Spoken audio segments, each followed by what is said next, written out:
2024년 10월 세 번째 거룩한 주일 예배를 주님 일러주신 기도를 함께 드리심으로 예배를 시작합니다. 너희는 이렇게 기도하라. 하늘에 계신 우리 아버지여, 이름이 거룩히 여김을 받으시오며 나라의 임하옵시며 뜻이 하늘에서 이룬 것 같이 땅에서도 이루어지리이다. 오늘날 우리에게 일용할 양식을 주옵시고 우리가 우리에게 죄 지은 자를 사하여 준 것 같이 우리의 죄를 사하여 주옵시고 우리를 시험에 들게 하지 마옵시고 다만 악에서 구하옵소서.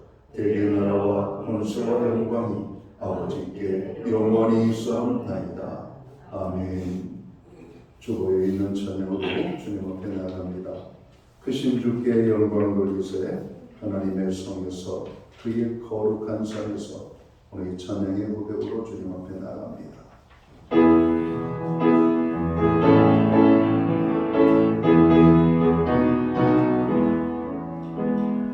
크신 주께 영광 돌리세. 하나님의 성에서 그의 거룩한 산에서 너무롭고 아름다워 온 세상의 기쁨. 서울 방에 있는 지옥산 그 왕의 성일세. Sing Hallelujah, Sing Hallelujah, Sing Hallelujah. 그 왕의 성일세. 여호와께 찬양 드리세. 우리는 지으사 그의 자녀 삼으시고 하나님의 영광 위에 아살례 하세니 만 백성이 하나님께 찬양 드리세. Sing Hallelujah, Sing Hallelujah, Sing Hallelujah. 그 왕의 성일세.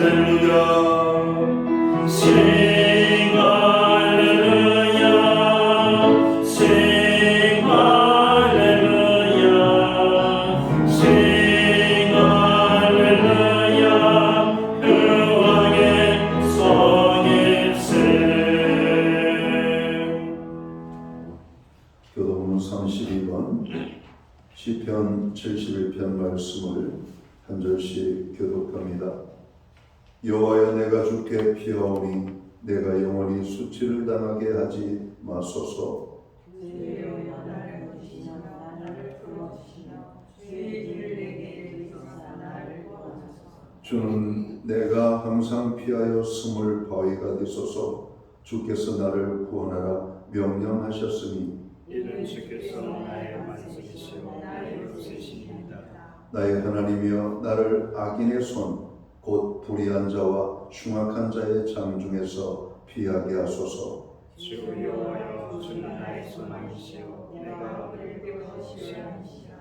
내가 모태에서부터 주를 의지하였으며 나의 어머니의 배에서부터 주께서 나를 택하셨사오니 나는 항상 주를 찬송하리이다. 아멘. 자리에 작설하시겠습니다.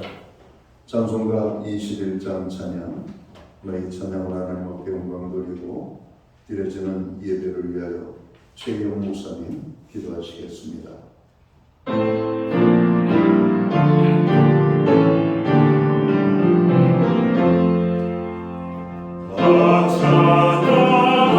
찬양하여라 전능과 창조의 주께 내 구원하신 찬양 영광과 구원의 주님. 성도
모두 다 함께 기도하겠습니다. 은혜와 자비가 풍성하신 하나님 아버지, 저희를 예배의 자리로 불러주심을 진심으로 감사드립니다.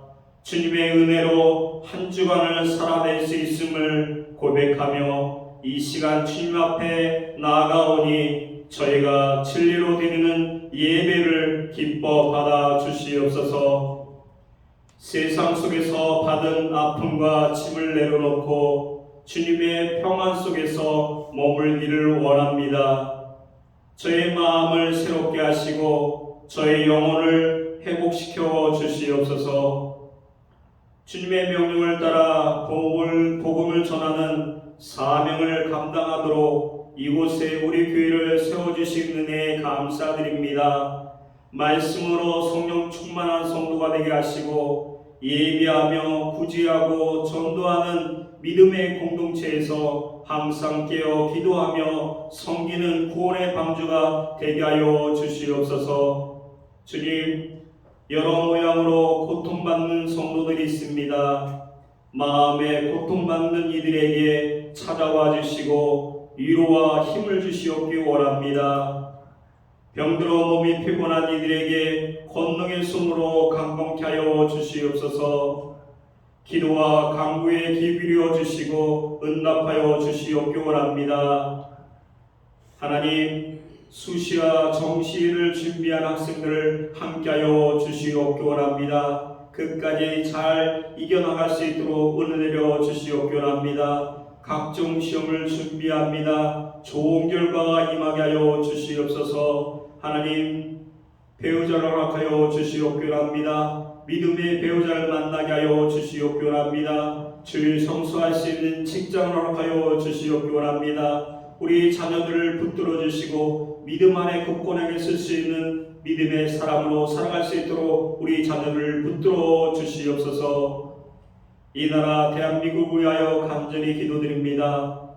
남북 간의 긴장 속에 놓여 있습니다. 주님께서 평화를 주시옵소서. 이 나라의 지도자들에게 솔로몬의 지를 허락하셔서 주님의 뜻을 따라 국민을 섬기며 나라를 올바르게 이끌어갈 수 있도록 은혜 내려 주시옵소서. 분열과 갈등이 아닌 주님의 사랑과 화해가 넘치게 하셔서 하나 되는 대한민국이 되게 하여 주시옵소서. 이 시간 단위에 서신 담임 목사님을 권능으로 붙잡아 주시고 항상 목회 위에 성령님께서 보호하여 주시고 동행하여 주시옵소서. 선포된 말씀을 통하여 진정한 예배가 살아 숨쉬는 교회가 되게 하시며 이웃을 사랑하는 교회가 되게 하여 주시옵소서. 지금은 첫 시간입니다. 마치는 시간까지 주님께서 함께하여 주시옵소서. 감사드리며 예수 그리스도 이름으로 기도드립니다. 아멘.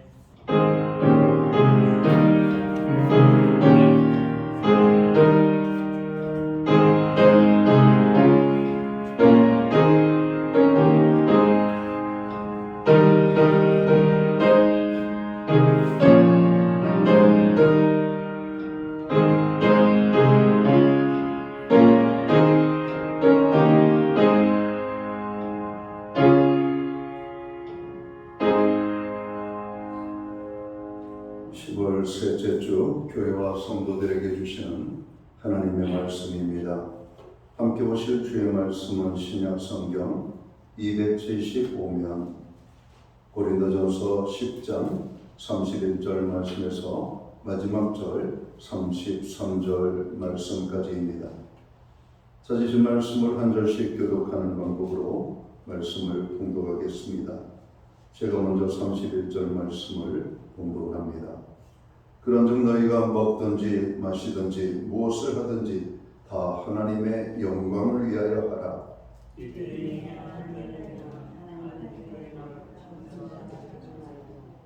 33절은 함께 읽겠습니다. 나와 같이 모든 일에 모든 사람을 기쁘게 하여 자신의 유익을 구하지 아니하고 많은 사람의 유익을 구하여 그들로 구원을 받게 하라. 아멘. 찬송가 213장 찬양 오늘 이 찬양 1절과 마지막 절 5절 찬양으로 하나님 앞에 영광 돌리고 드려진 헌물 위하여 봉헌 기도 드리겠습니다.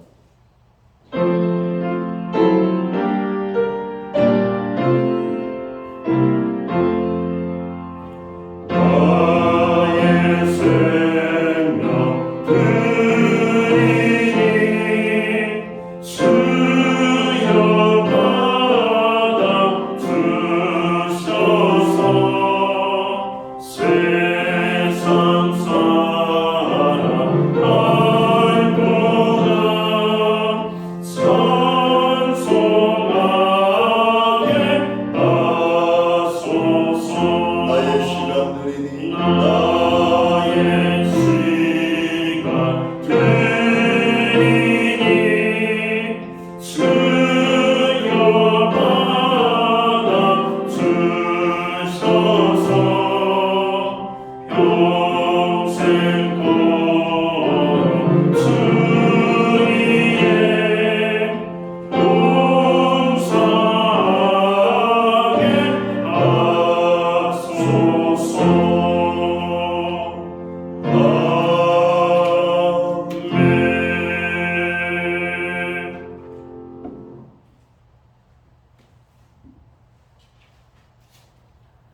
드려진 헌물 위하여 봉헌 기도 드리겠습니다.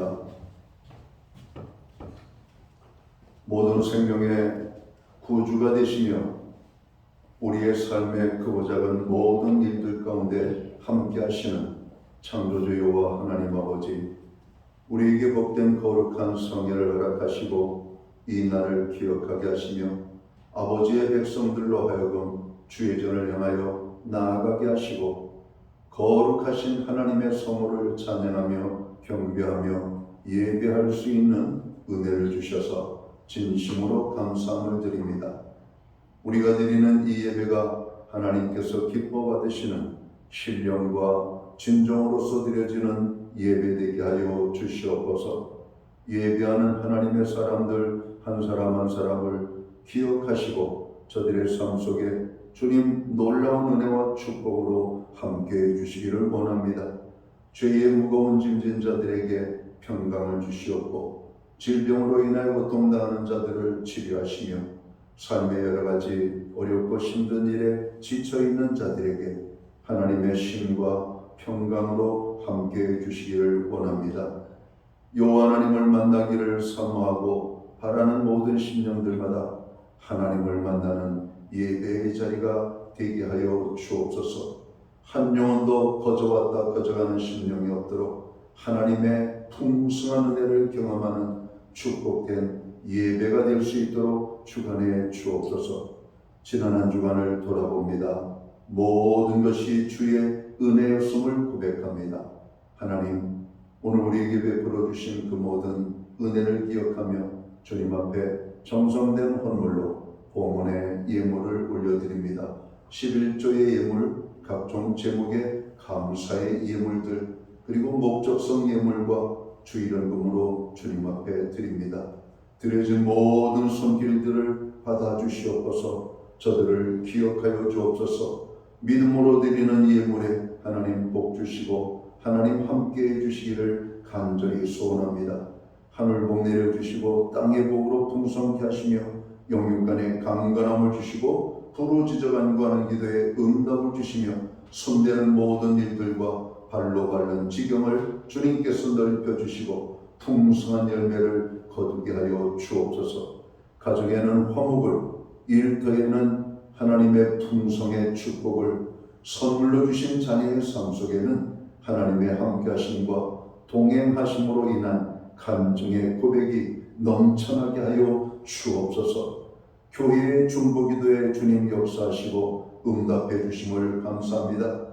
고난당한 자, 슬픔 속에 있는 자, 연약한 자, 병든 자, 참으로 없는 자, 또 주님의 특별한 위로의 손길이 필요한 모든 심령들을 위하여 우리가 간구할 때마다 그 기도가 하늘 보좌에 상달되게 하여 주시옵소서. 세계 열방의 평화를 위하여, 나라와 민족을 위하여, 교회와 성도들을 위하여, 특별히 어둠 속에서 오늘 고난의 신음소리를 내는 약한 자들을 위하여 우리가 기도할 때 그 모든 기도를 주님께서 응답하여 주옵소서. 오늘 예배의 자리에 하나님의 백성들이 나아갑니다. 특별히 주님의 위로의 손길이 필요한 심령들을 찾아가 어루만져 주시옵소서. 주님이 만지는 곳들마다 회복의 역사들이 나타나게 하여 주옵소서. 우리에게 드릴 수 있는 환경과 믿음으로 드리게 하심을 감사합니다. 드려진 예물 사용되는 곳에 주님의 영광이 나타나고 하나님의 나라 확장 위에 쓰여지며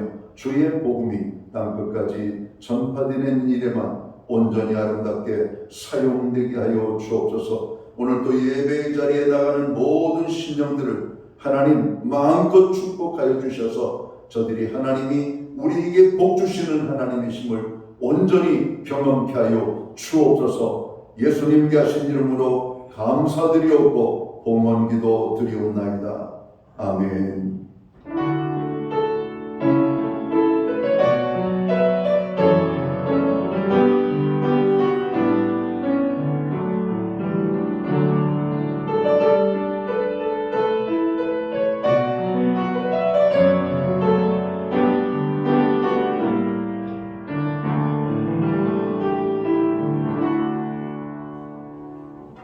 전 교회를 대신해서 10월 셋째 주 주일 예배에 참여하신 모든 성도들을 환영합니다. 오래간만에 교회에 나오신 분들을 환영하고 이 시간 가정에서 영상으로 예배를 드리는 모든 믿음의 본속들에게 주님의 사랑과 평안으로 문안의 인사를 드립니다. 옆에 계신 분들, 우리 앞에 계신 분들, 우리 반갑게 사랑의 인사 함께 나누도록 하겠습니다. 반갑습니다. 축복합니다. 주의 은혜가 함께하는 복된 예배의 자리가 되기를 간절히 소원합니다. 어느덧 기온이 많이 내려갔죠. 오늘 아침 정말 쌀쌀함이 느껴지는 그런 아침이 아니었는가 생각합니다. 그러나 맑은 아침 얼마나 상쾌한지 모르겠습니다. 예배의 회복이 삶의 회복입니다. 항상 예배의 심수는 모든 성도들 되기를 바랍니다. 교회의 중보기도에 힘들거리 없지만 또 우리의 기도도 정말로 많이 필요하지만 그럼 중보기도에 함께 동참해 주시기를 바랍니다. 누군가 널 위하여 기도하는 자가 있다는 것이 얼마나 우리에게 큰 힘이 되는지 모릅니다. 오늘도 여러분 한 분 한 분을 위해서 누군가가 기도하고 있다는 것을 깨닫고 또 우리들도 다른 사람들을 위하여 기도하기를 힘쓰는 저희들이 되어야 되겠습니다. 코로나 환자 및 감기 환자들이 많이 발생되고 있습니다. 특별히 환절기 건강관리에 유의하셔서 건강 때문에 어려움 당하지 않도록 해주시면 좋겠습니다. 예배 후에 각 목장은 목장 모임으로 모이겠습니다. 교회는 매주 수요일마다 온라인 성경 공부를 제공하고 있습니다. 금주는 성찬식에 대하여 공부를 하겠습니다.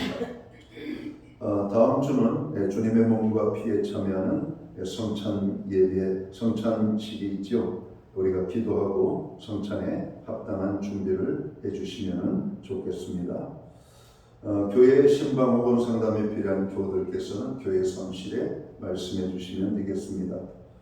특별히 우리가 가을, 결실의 계절입니다. 추수의 계절이고 특별히 교회가 또 영혼을 추수하는 그런 일에도 힘쓸 수 있도록 여러분 한 분 한 분이 전도적 삶을, 선교적 삶을 살아가는 성도들 되시기를 부탁을 드립니다.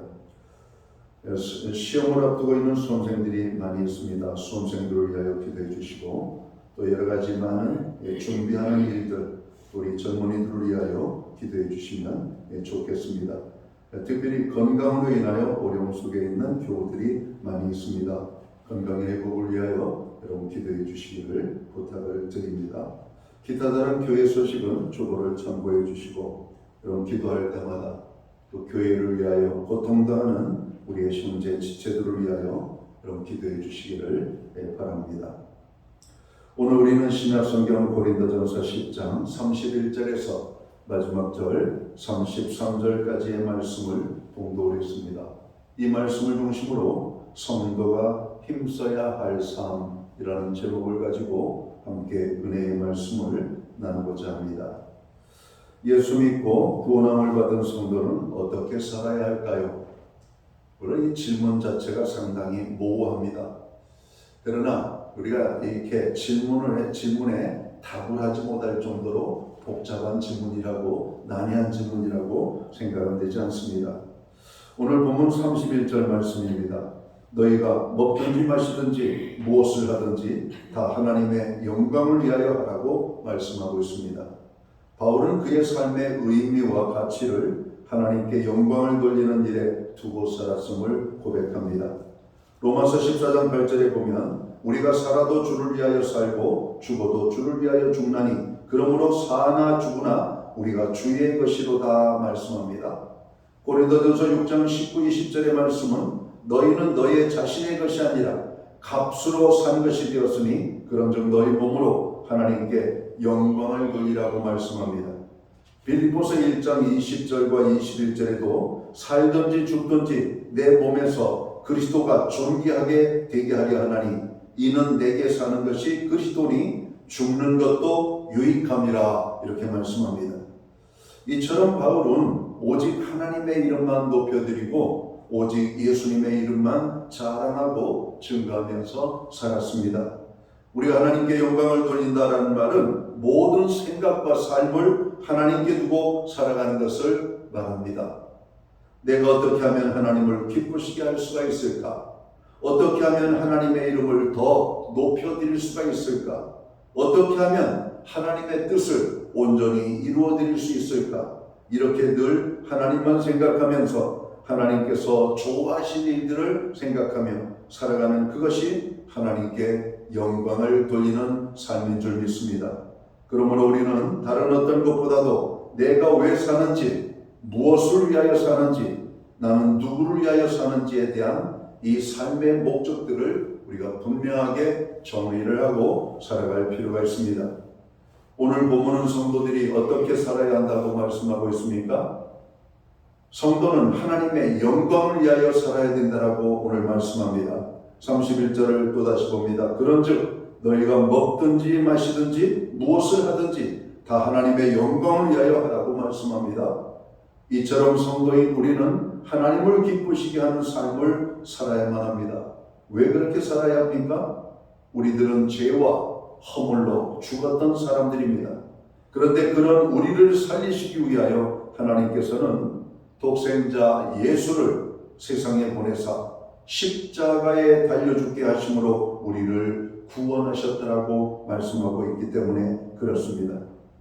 구약 성경 이사야 43장 21절은 이렇게 말씀합니다. 이 백성은 내가 나를 위하여 지었나니 나를 찬송하게 하려 함이니라 이렇게 말씀합니다.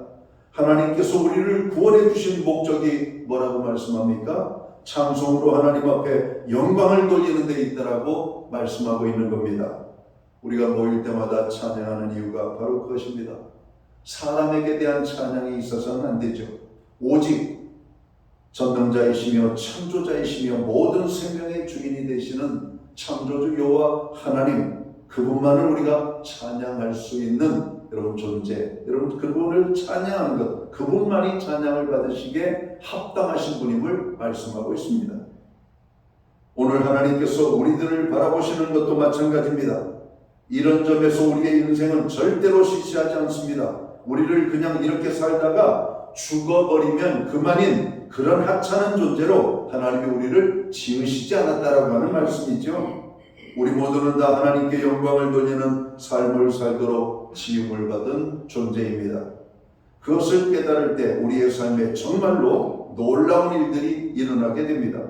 나같이 부족한 사람이 하나님의 영광을 위하여 살게 되다니 이런 삶의 벅찬 감동과 보람과 기쁨을 우리는 발견할 수가 있는 겁니다.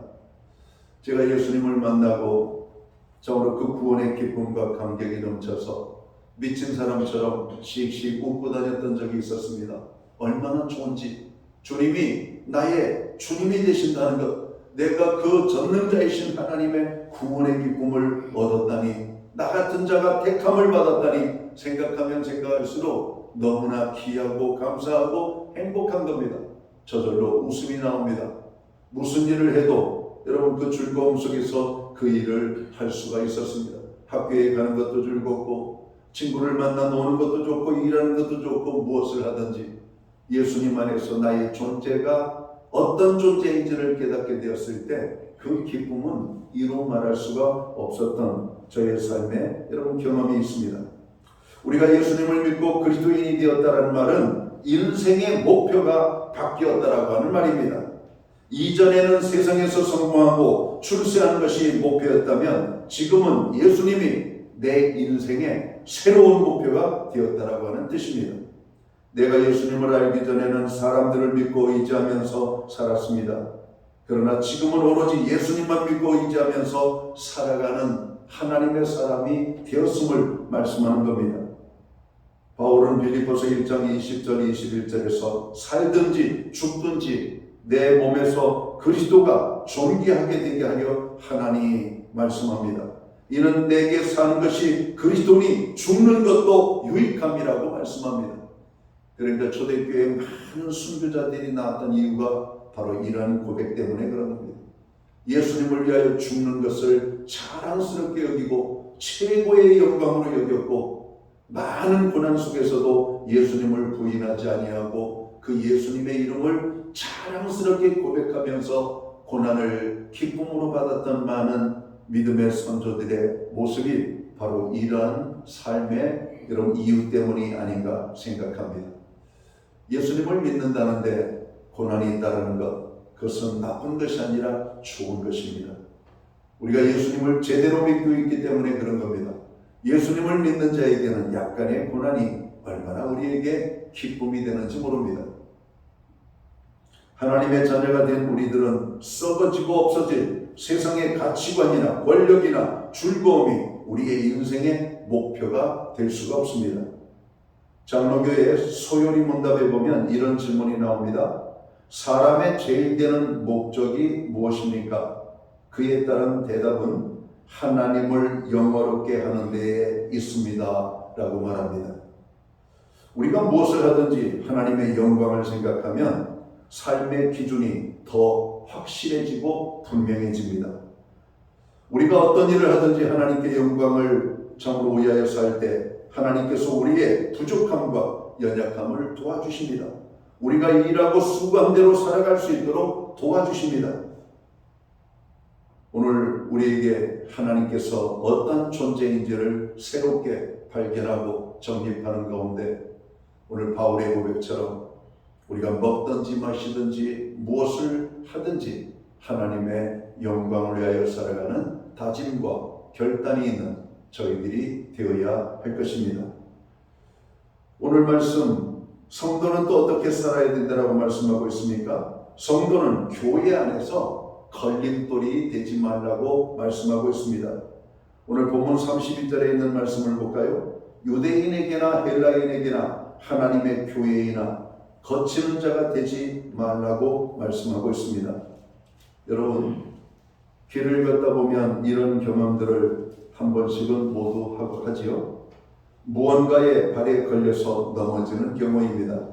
돌부리에 걸릴 수도 있고 나뭇가지에 이런 걸릴 수도 있고 다른 여러분 어떤 웅덩이에 우리가 이런 걸릴 때도 있고 이런 길을 걷다 보면 무언가에 우리의 발에 걸려서 넘어질 뻔한 일, 거긴 넘어지는 일들이 일어납니다. 그런데 우리에게 걸림돌은 길에만 있는 것이 아니죠. 우리의 가정에도 걸림돌이 있고 우리 교회 안에도 걸림돌이 있고 인생을 사노라면 어디에나 우리를 넘어지게 하는 그런 요소들이 있다는 겁니다.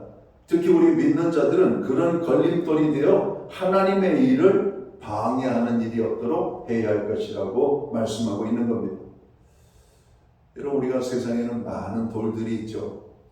아무 쓸모짝에도 없는 돌들이 있고 아주 유용하게 사용되는 돌도 있고 어떤 돌은 많은 사람들을 유익하게 하는 돌도 있지만 어떤 돌은 사람들에게 무익한 돌이 되는 경우도 있습니다. 이런 돌이라는 것이 그 용도에 따라서 다른 것이죠. 교회 안에 구원함을 얻은 모든 성도들은 교회 안에 어떤 자가 되지 말라고요? 걸림돌이 되는 인생이 되지 말라고요. 그럼 우리는 어떻게 될까? 유익한 돌이 되어야 되는데 그게 뭘까? 예수님께서는 건축자들의 버린 돌로서 이런 모퉁이의 돌이 되셨다라고 말씀합니다. 모퉁이의 돌이 뭘까요? 영어로 말하면 코너스톤. 여러분, 건물을 짓는 데 가장 기준점이 되는 돌을 의미합니다.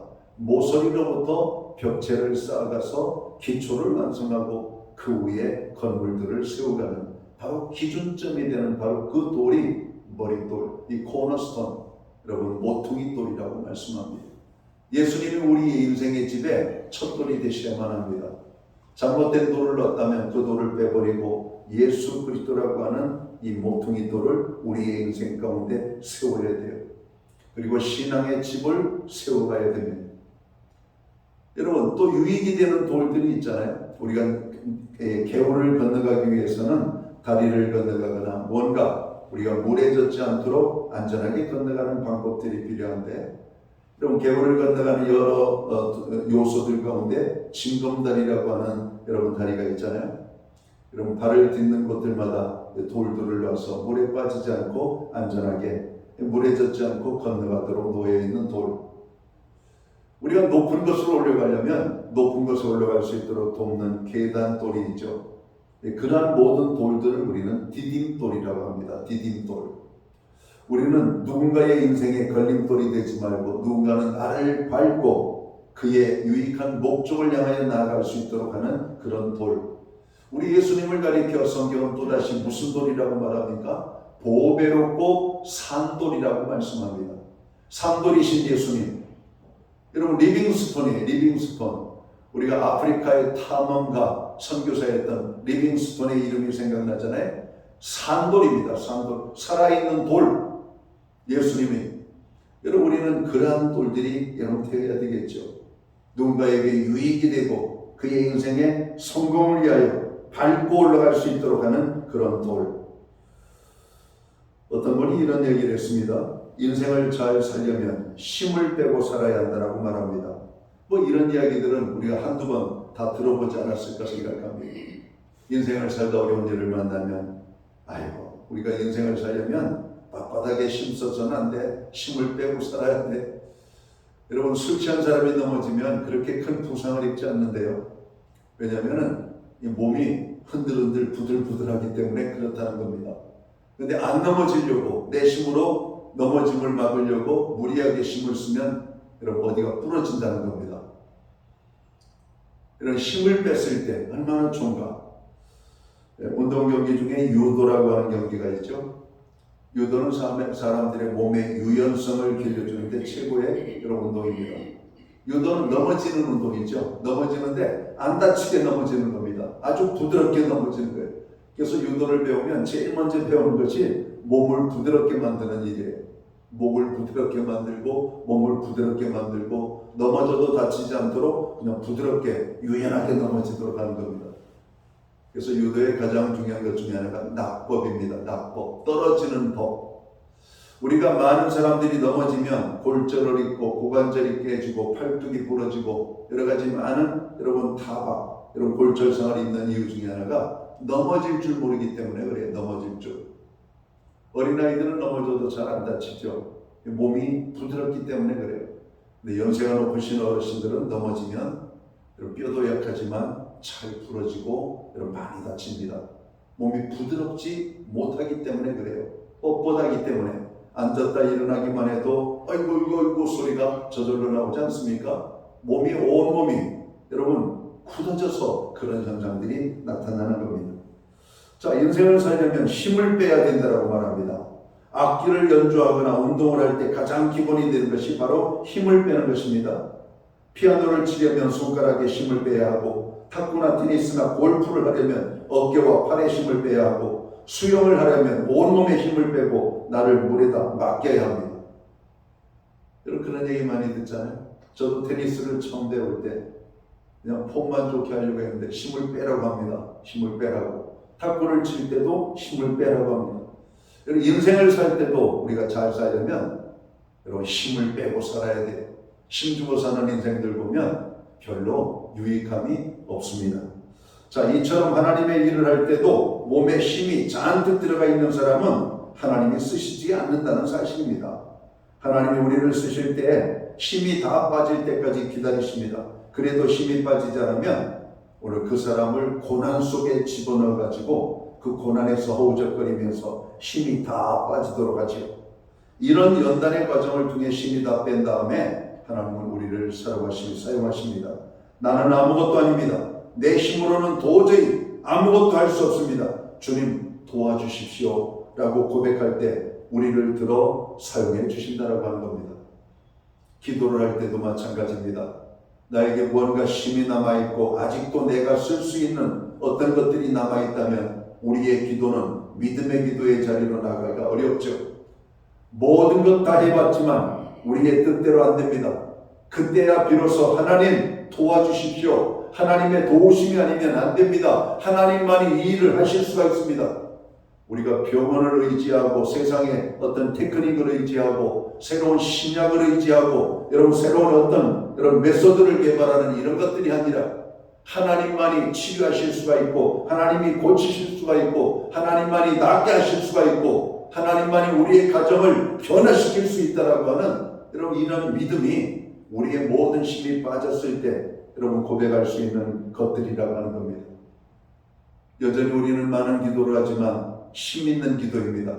어찌 보면은 여러 가지 방법 중에 하나가 기도의 방법이 아니라 우리는 기도의 자리에 나갈 때 오직 기도가 아니면 안 된다라고 하는 이런 믿음을 가지고 나가야 되는 겁니다. 성경에 보면 복음서에 나병으로 고통당하는 자들, 그들은 인생의 마지막 여러분 부분을 살아가고 있는 사람들입니다. 세상의 소망을 완전히 잃어버린 사람들이 더 이상 어떤 것도 주장할 수 없는 연약한 자들입니다. 그들이 예수님이 그들이 있는 곳을 지나가신다는 소리를 듣고 그들은 큰 소리로 예수님을 부르잖아요.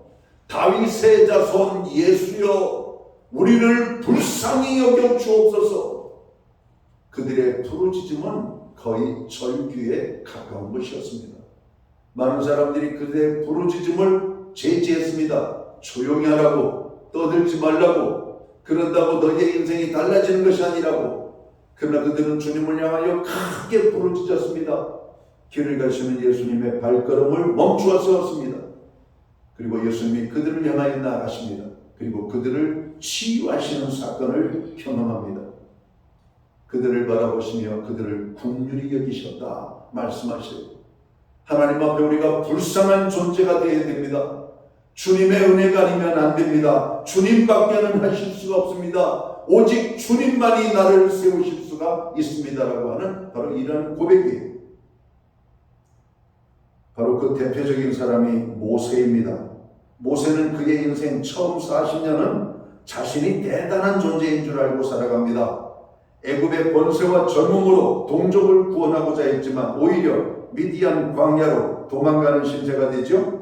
그리고 40년 동안 미디안 광야에서 힘을 빼는 훈련을 마치고 나이가 들어 더 이상 힘이 없을 때 나는 아무것도 아닙니다. 아무것도 할 수 없습니다. 라고 하는 고백을 할 때 하나님께서 이 모세를 들어 쓰셨다고 하는 겁니다.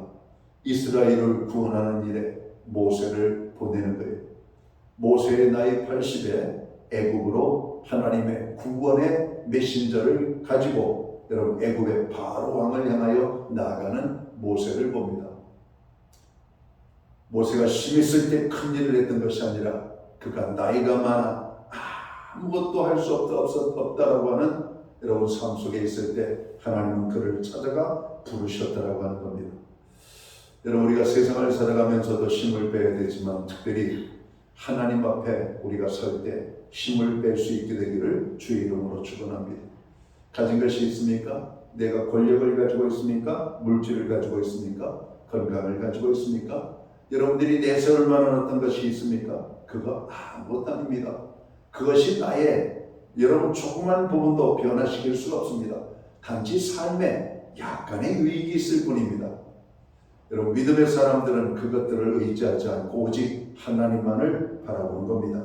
내가 죽어야 예수의 향기와 능력이 생겨서 하나님이 마음 놓고 우리를 들어 쓰실 수가 있는 겁니다. 믿는 자는 다른 사람들에게 걸림돌이 되면 안 됩니다. 어깨에 힘을 다 빼고 나는 아무것도 할 수 없다. 이런 겸손한 자세로 살아갈 때 하나님께서 우리를 크게 사용해 주실 줄을 믿습니다.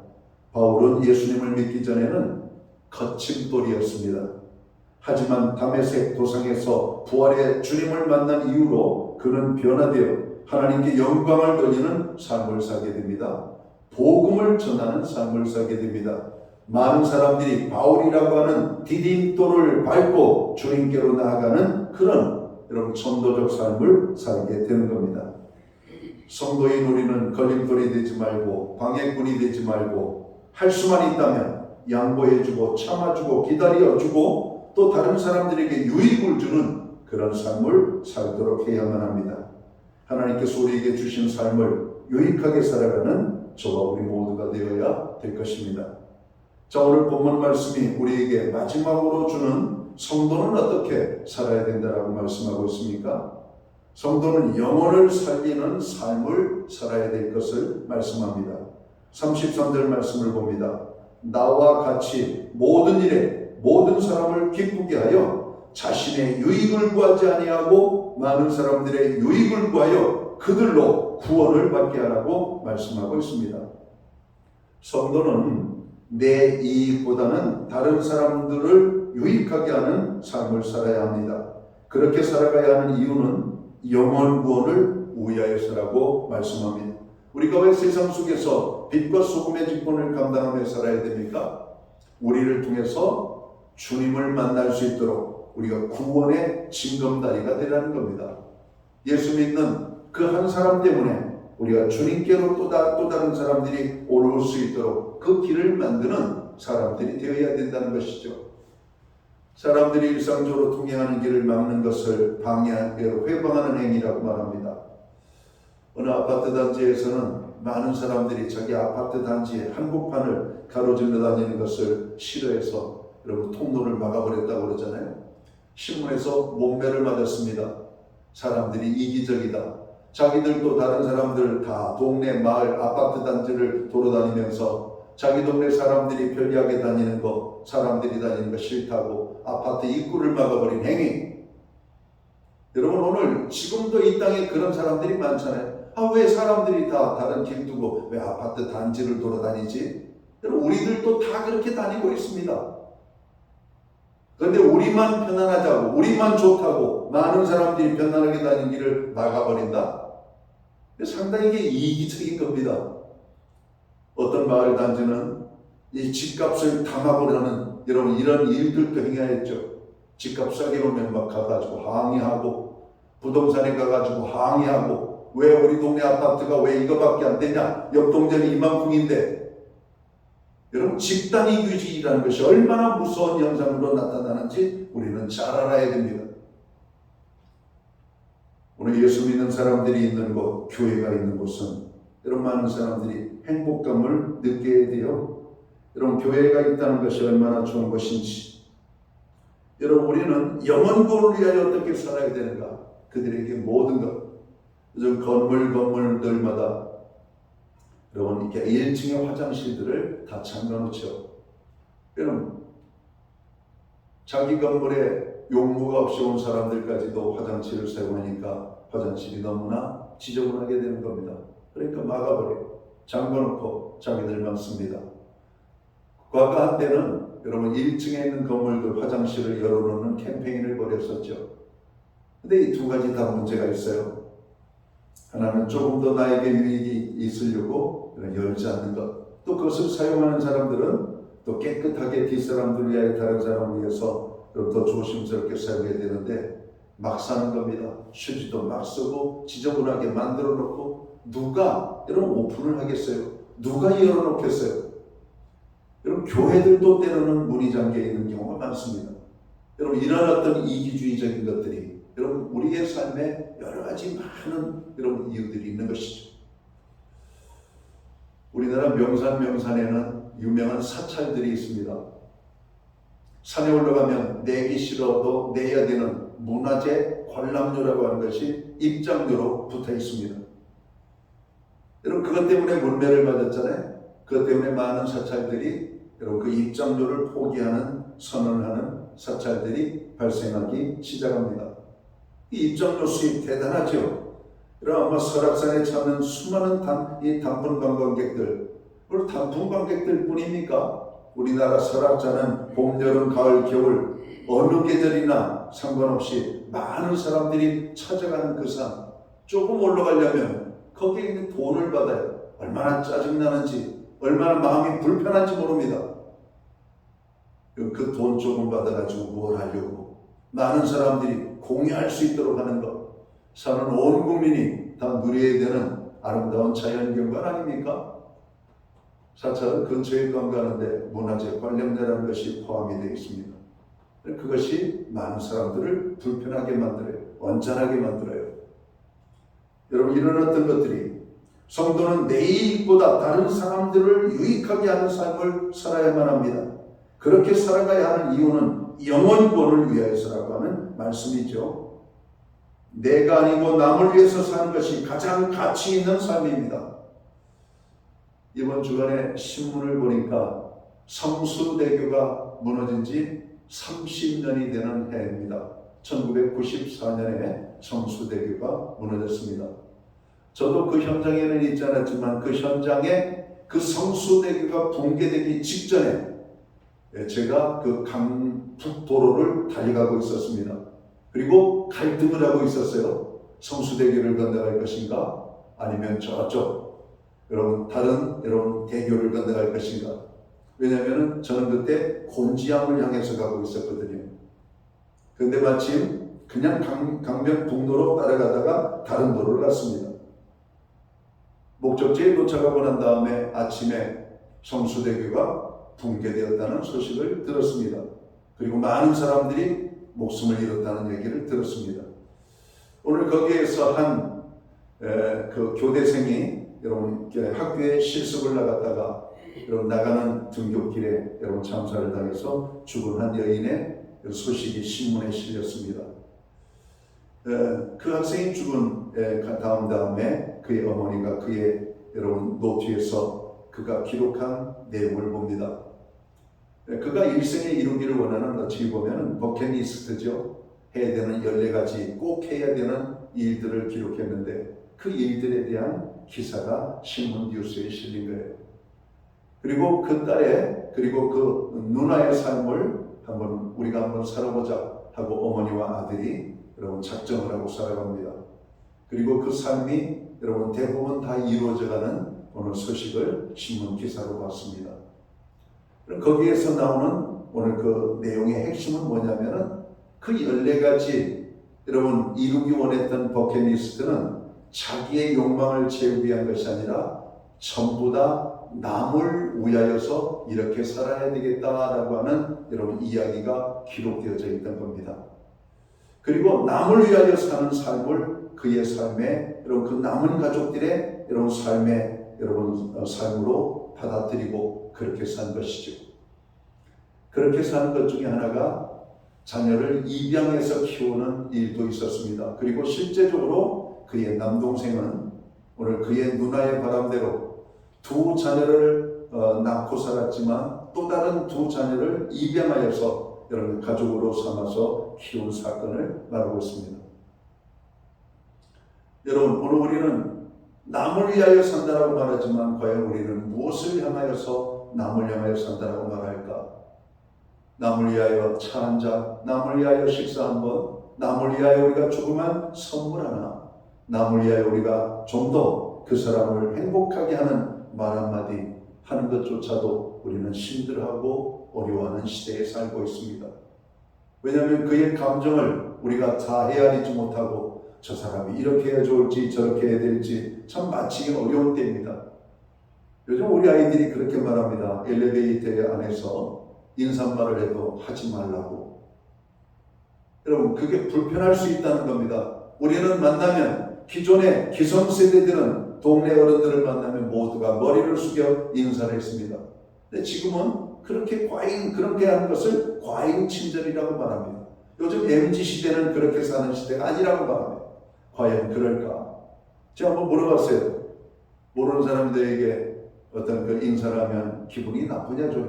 뭐 나쁠 거요 없죠? 좋죠? 여러분 MZ시대라고 다 불편한 게 아닙니다. 인생이 여러분 제대로 가르침을 받고 가르침을 제대로 되어진 사람들은 인사를 먼저 하고 인사를 받는 것 아주 당연스럽고 자연스러운 것이라고 말합니다. 불편한 것이 아니라고 말합니다. 그런데 왜 세상은 그런 것들을 불편하고 오히려 그것이 오히려 예의 없는 것이라고 말할까? 세상이 악하기 때문에 그래요. 우리의 선한 일에도 용기가 필요합니다. 남을 돕는 일에도 용기가 필요합니다. 여러분, 어떤 때는 우리가 돕고 싶어도 여러분 부끄러워서 못할 때도 있고, 어떤 때는 다른 사람이 또 이렇게 하는 것을 뭐라고 또 말하진 않을까 하는 그런 생각.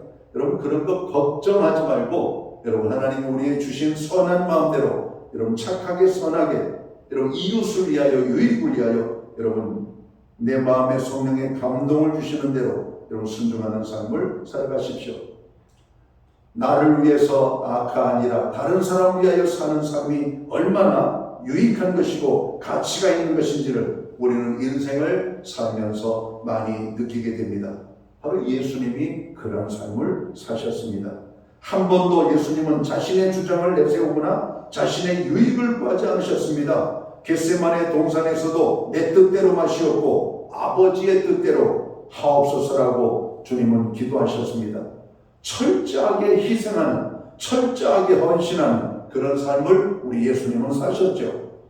우리를 위해 모든 것을 버리셨습니다. 하늘 보좌도 버리시고 가장 낮은 자리까지 내려가셨습니다. 머리에 가시면류관을 쓰시고 채찍에 맞으시고 온갖 욕설과 조롱과 수치를 당하셨습니다.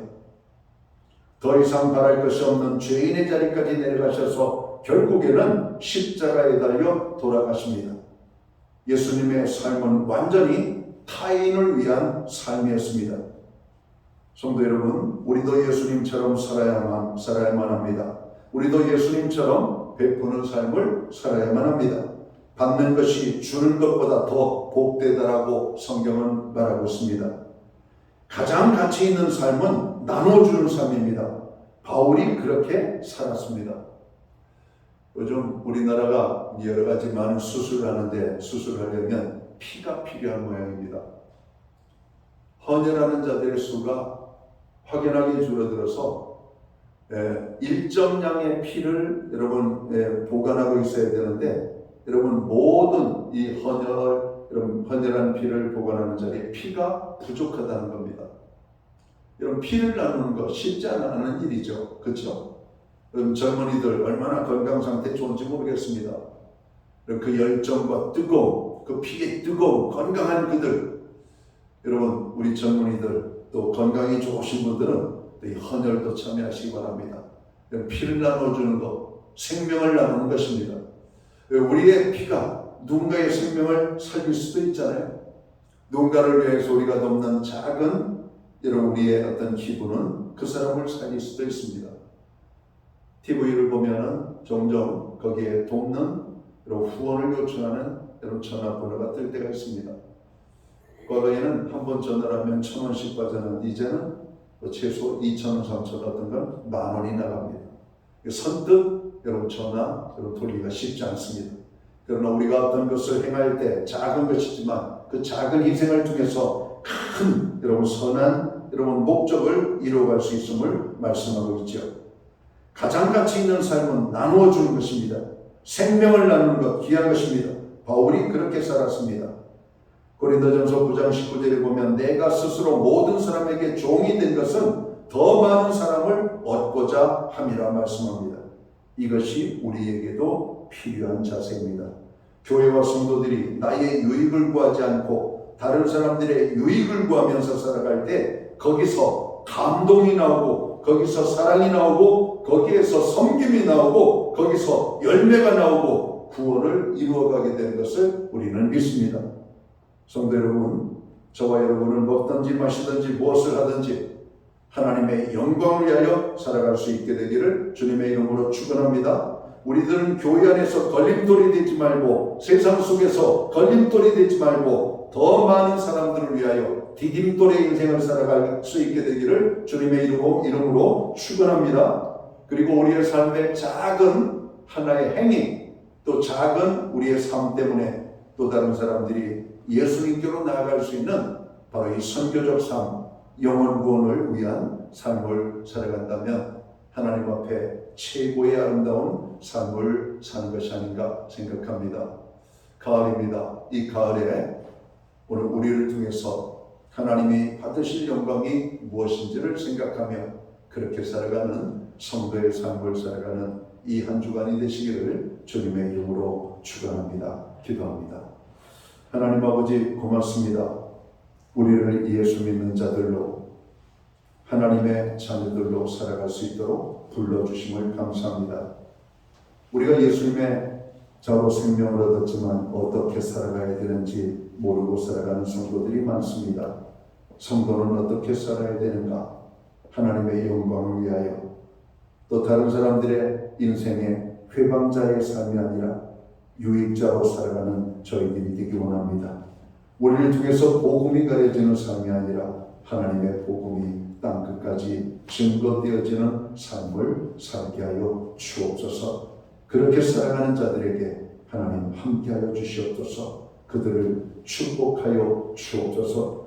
이 땅의 교회들과 성도들이 주님의 삶을 배우고 살아갈 수 있도록 인도해 주옵소서. 예수님께 하신 이름으로 기도하옵나이다. 아멘. 자리에서 다 함께 일어나셔서 찬송가 436장 찬양 1절 찬양 드리고 축도함으로 오늘 예배를 마칩니다.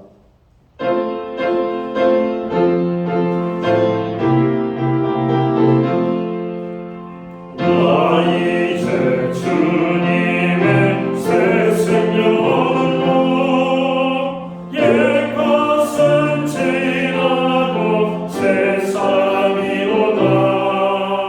그 생명 내 맘에 강같이 흐르고 그 사랑 내게서 해같이 빛난다. 영생을 누리며 주 안에 살리라. 오늘도 내일도 주 앞에 살리라. 기도드리겠습니다. 이제는 교회의 머리가 되시는 우리 구주 예수 그리스도의 크신 은혜와 하나님 아버지의 무한하신 사랑하심과 성령님의 감화 감동 교통하시며 늘 함께하여 주시는 역사가 마지막 때 성도로서 어떻게 살아가야 될지를 다시 한번 깨닫고 그 말씀에 순종하여 믿음으로 살기 원하는 오늘 예배의 자리에 참여한 하나님의 사람들 머리 위에 저들의 가정 위에 세우신 교회 가운데 이제로부터 영원토록 함께하여 주시옵기를 예수님의 이름으로 간절히 축원하옵나이다. 아멘.